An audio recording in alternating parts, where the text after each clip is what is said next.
Ngunit, hindi natin kaliligtaan ang ating mga manggagawang Pilipino, lalo na ang mga middle class, pati na ang mga maliliit na negosyo. Alam natin na sila rin ay nabibigatan sa epekto ng krisis. So to ensure the continued progress of the middle class amidst the lingering effects of the crisis, we will pursue tax relief measures that promote growth, that generate revenue, and advance equity towards socio-economic sustainability.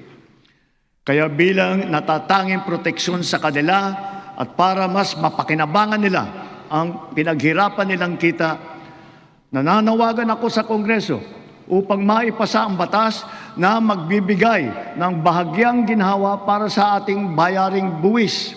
Una, palawakin natin ang exemption sa income tax.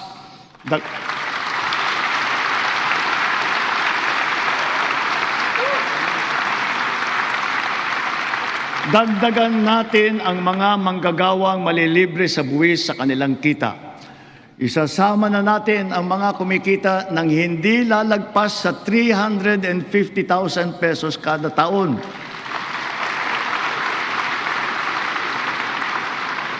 Kasabay nito ang karampatang pagbaba ng income tax ng iba parang manggagawa.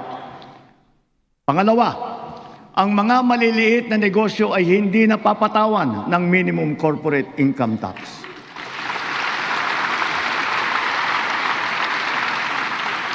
Pangatlo, para mapanatag ang loob ng taong bayan ang pagbigay ng amnesty para sa mga hindi nabayarang buwis tulad ng income tax, estate at donors tax at value-added tax.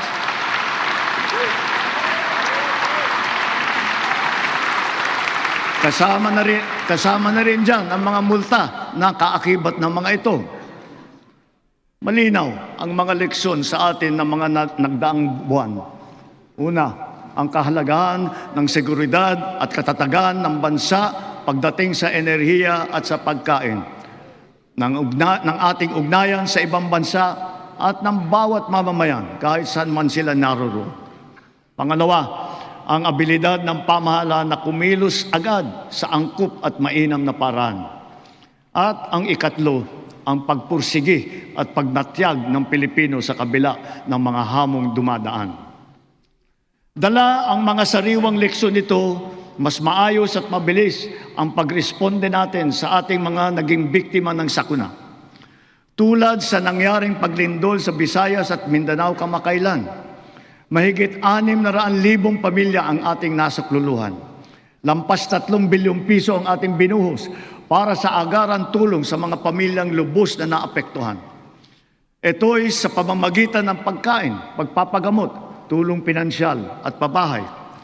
Unti-unti na rin nating naaayos ang supply ng tubig at kuryente, linya ng komunikasyon at mga daan sa mga apektadong lugar.